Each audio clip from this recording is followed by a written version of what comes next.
देखिए, इस वीडियो में मैं आपको 12 किताबों के बारे में बताऊंगा। अगर आप इंग्लिश सीखना चाहते हैं तो बहुत ही ज्यादा जरूरी है कि ये 12 की 12 किताबें आपके पास जरूर होना चाहिए। आमतौर पर होता यह है कि स्टूडेंट जाता है, टीचर से पूछता है कि मुझे ग्रामर सीखना है, और हमेशा जवाब यही मिलता है कि रेन एंड मार्टिन से पढ़ लो। अगर आपका इंग्लिश से कुछ भी वास्ता पड़ा है आज तक, आपने इस किताब का नाम जरूर सुना होगा। मुझे आज तक एक भी ऐसा स्टूडेंट नहीं मिला जिसने इस किताब का नाम नहीं सुना हो, और ज्यादातर लोगों के पास ये किताब होती भी है। पर आप खुद सोचो कि कोई किताब है, बहुत ही ज्यादा मशहूर है, सभी कह रहे हैं कि बहुत अच्छी किताब है और ज्यादातर लोगों के पास है भी, तो फिर सब लोग इंग्लिश क्यों नहीं सीख गए?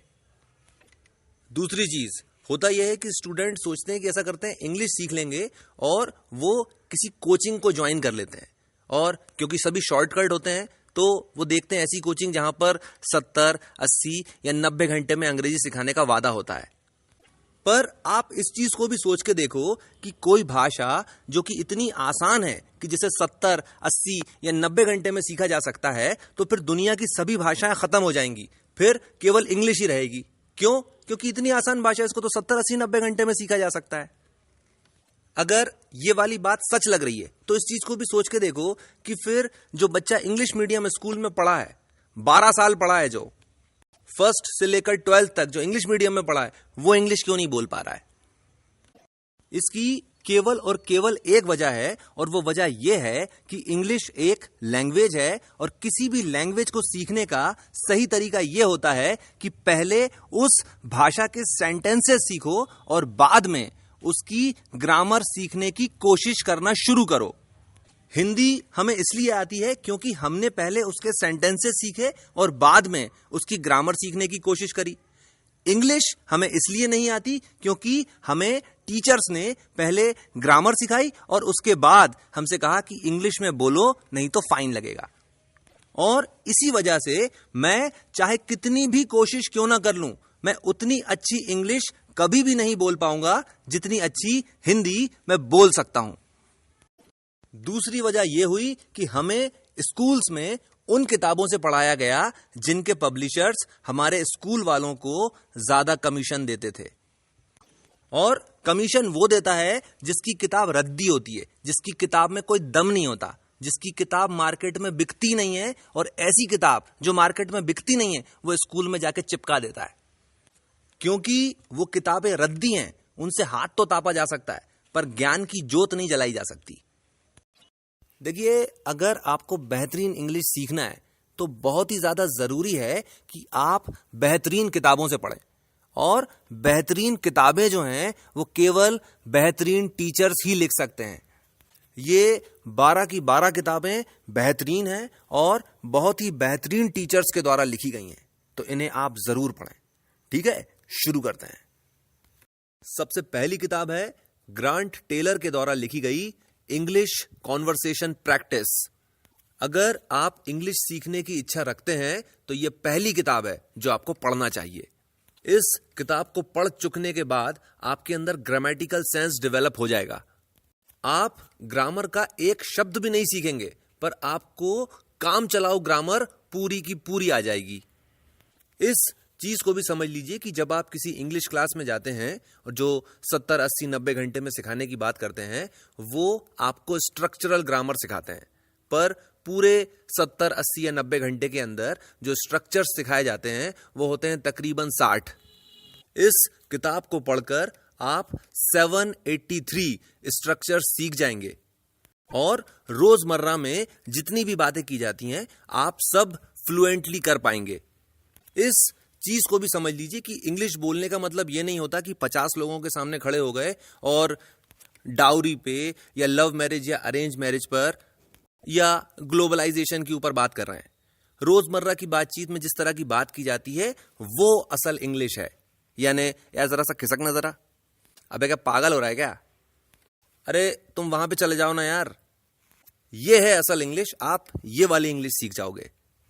सबसे पहले इस किताब को 8 बार पढ़ना चाहिए और उसके बाद फिर आप दूसरी कोई किताब खोलेंगे।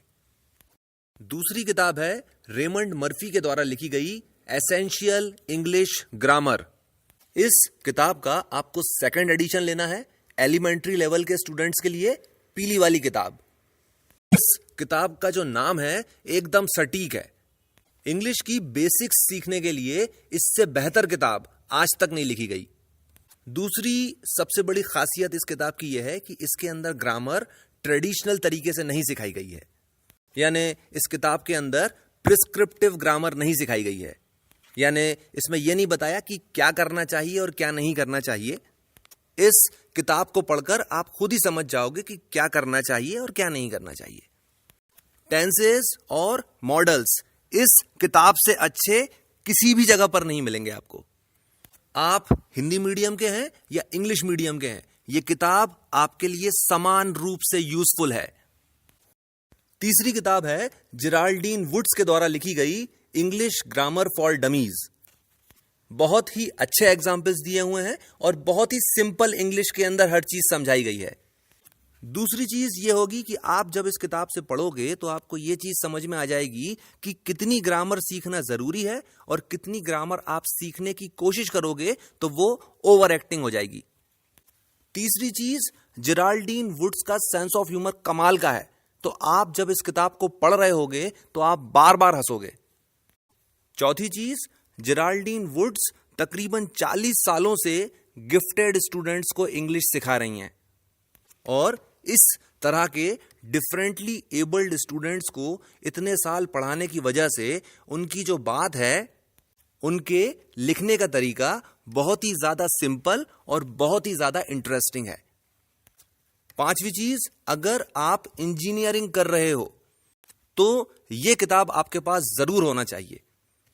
ये किताब असल में तो आपके क्यूरिकुलम में होना चाहिए, कोर्स में, और ये किताब आपको 4 साल पढ़ाई जाना चाहिए।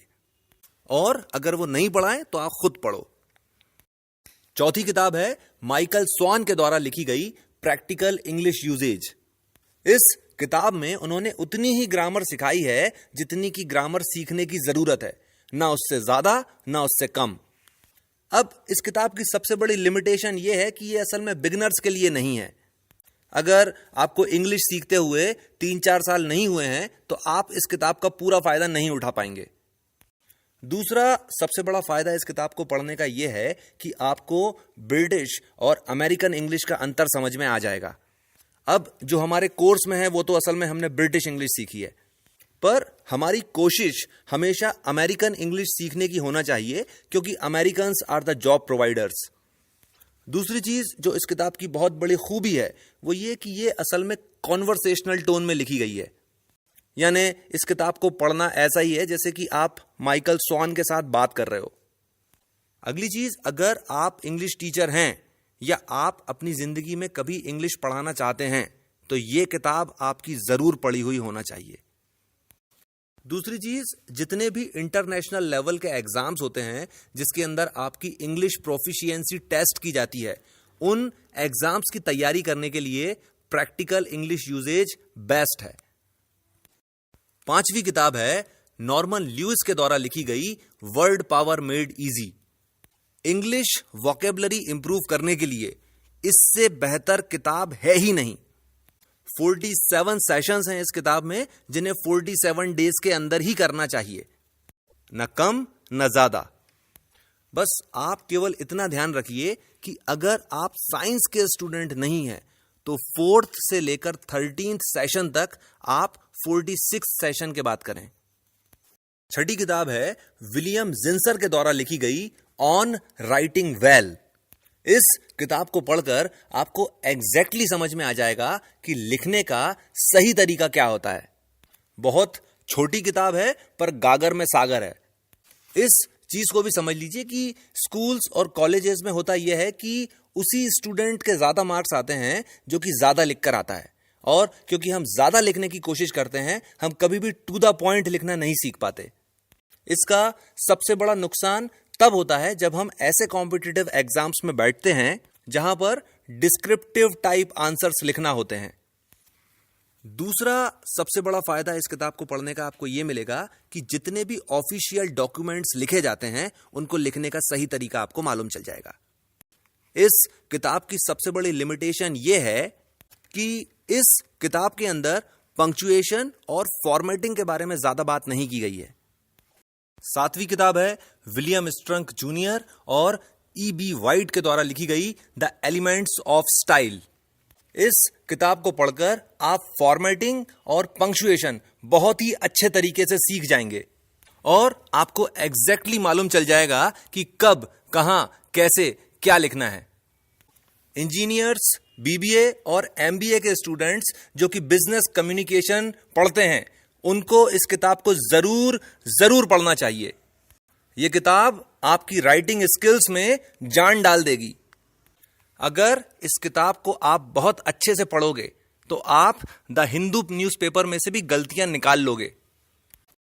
8वीं किताब है इबेंजर, कोभाम ब्रूअर और एड्रियन रूम के द्वारा लिखी गई Brewer's dictionary of phrase and fable. अगर आप इंग्लिश वर्ड्स की बारीकियां सीखना चाहते हैं, अगर आप इंग्लिश की जीके बढ़ाना चाहते हैं, जीके यानी जबरन की नॉलेज। देखिए, एक्सपर्ट वो व्यक्ति होता है जिसको नेसेसरी इंफॉर्मेशन तो मालूम ही होती है, पर साथ ही साथ उसको फालतू की इंफॉर्मेशन भी मालूम होती है। अगर इस किताब को आप अच्छे से पढ़ते हैं तो आप ना केवल शब्द सीखेंगे बल्कि आप शब्दों के बारे में, इडियम्स के बारे में, फ्रेजेस के बारे में बात करना भी सीख जाएंगे। 9वीं किताब है Rapidex self letter drafting course, Pustak Mahal के द्वारा प्रकाशित की गई। आप अपनी जिंदगी में जितने भी तरह के लेटर्स लिख सकते हो वो सब आपको इस किताब में मिल जाएंगे। ऐसा कोई लेटर है ही नहीं जो इस किताब को पढ़ने के बाद नहीं लिखा जा सकता हो।